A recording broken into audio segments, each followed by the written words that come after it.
Minasyaitonirrajim. Bismillahirrahmanirrahim. Assalamualaikum warahmatullahi. Alhamdulillahilladzi hadana li hadza wa ma kunna linahtadiya laula an hadanallah. Asyhadu an la ilaha illallah wahdahu la syarikalah wa asyhadu anna Muhammadan abduhu wa rasuluh. Rabbi shrah li sadri wa yassir li amri wahlul 'uqdatam min lisani yafqahu qawli. La haula wa la quwwata illa billahil aliyyil azim. Alhamdulillah. Pertama-tamanya marilah kita merafakkan syukur kita kepada Allah SWT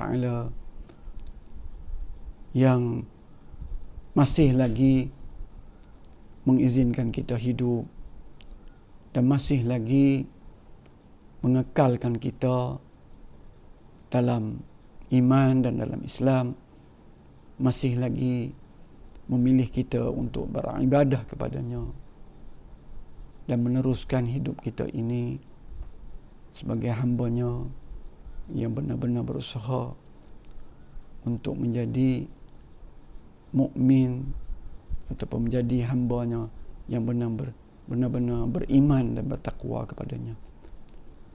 Dalam episod yang ketujuh, kita telah berbincang tentang punca-punca hati menjadi keras, membatu dan menjadi lumpuh.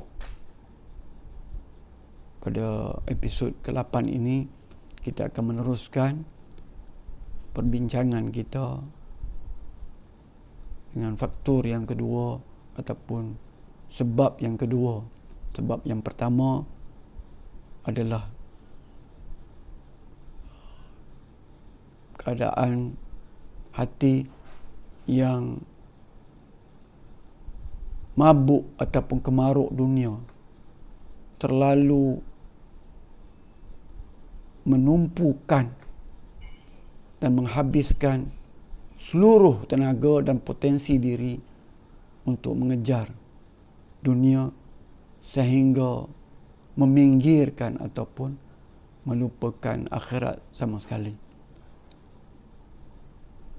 Yang keduanya, apabila kita jatuh ataupun hati kita menjadi rosak sehingga keras membatu, antara punca yang keduanya adalah kurang mengagungkan Allah SWT. Bila dia terlalu menumpukan hati dan seluruh pemikiran dan tenaga dia dalam memburu dunia, maka kekuatan imannya akan melemah. Kekuatan kerohaniannya akan menjadi lemah. Itu sekiranya dia pernah memiliki iman yang kuat dan teguh. Tapi sekiranya sebagaimana ramai sebahagian besar daripada anggota masyarakat kita hari ini, anak-anak sejak kecil lagi, sejak mereka kanak-kanak lagi, tidak ditanamkan iman yang benar itu ke dalam hati anaknya, sehingga anak tidak memiliki iman yang benar dan mantap dan teguh. Bila dia jadi remaja dan dia telah menjadi pemuda, pemudi, menjelang dewasa, mereka tidak pernah sebenar-benarnya mengagungkan Allah SWT. Mereka terputus daripada tarbiyah ataupun pendidikan Islam yang sebenarnya. Mereka mungkin tidak pernah melalui tarbiyah imaniyah, pendidikan iman yang sebenarnya. Mereka tidak memiliki kefahaman tentang Islam yang sebenarnya. Jadi bukan setakat mereka melalui keadaan iman yang melemah. Di permulaannya lagi mereka tidak ditanamkan iman secara yang sebenar-benarnya. Tetapi Allah Maha mengetahui, Maha pengasih. Allah boleh, dan telah banyak kita tengok kes yang Allah menghulurkan bantuan pada ketika di zaman dewasanya dia dikurniakan hidayah dan taufik hingga mampu untuk berusaha untuk beriman kepada Allah SWT dan mengagungkan Allah SWT. Tapi seandainya kita tidak beri perhatian kepada perkara ini, kita bimbang, kita tidak memiliki hati yang salim yang kita sebutkan awal-awal, hati yang sejahtera. Kita memiliki hati yang berpenyakit, hati yang lumpuh, dan iman yang begitu lemah sehingga tidak mampu mentaati Allah dalam perkara yang Allah perintahkan dan tak mampu menahan diri meninggalkan apa yang Allah haramkan dan Allah larang. Jadi ini bila kita kurang mengagungkan Allah, kurang melakukan ibadah, tidak memiliki ilmu dan kesedaran Islam yang sebenarnya. Yang ketiganya, kesempitan dada, mengalami kegoncangan, jarang sekali merasakan ketenangan dan kedamaian. Hidupnya penuh dengan tekanan. Hatinya gersang terus-menerus dan selalu gundah terhadap segala sesuatu. Ini disebutkan penyakit zaman moden ini. Dia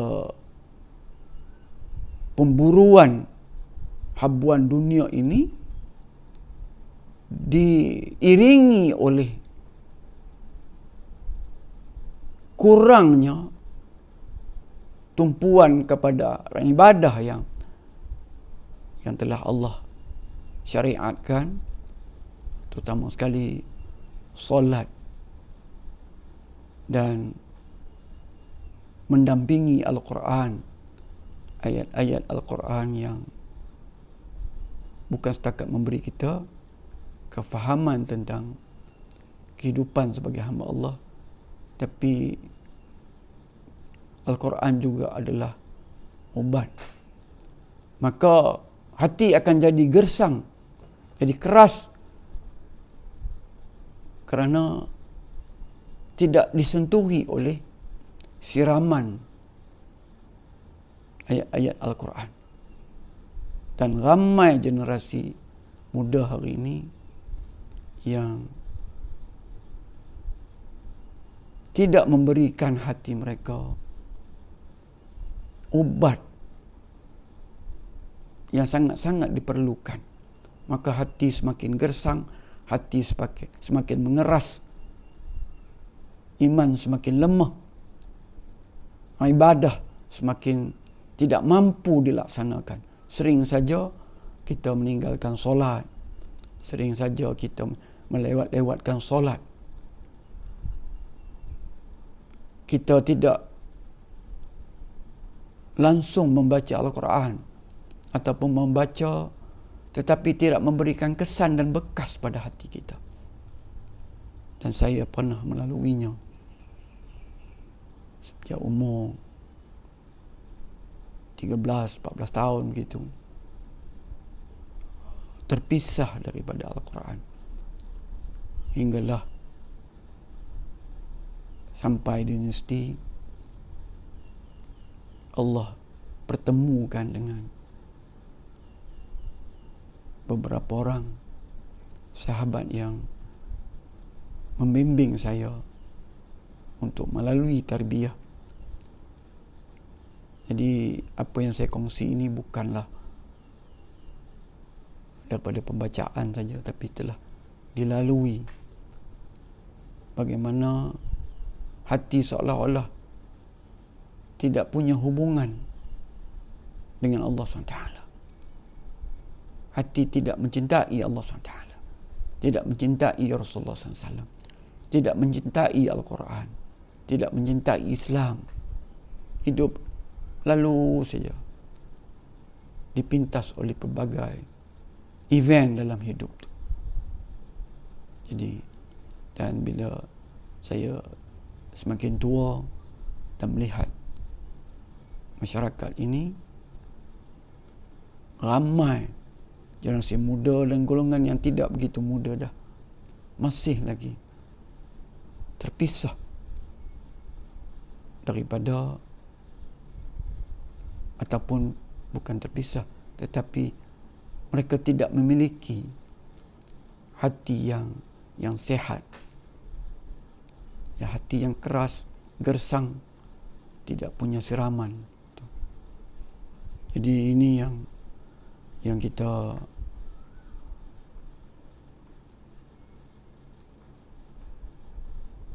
bimbangkan berlaku pada kita. Wallahu alam. Assalamualaikum warahmatullahi wabarakatuh.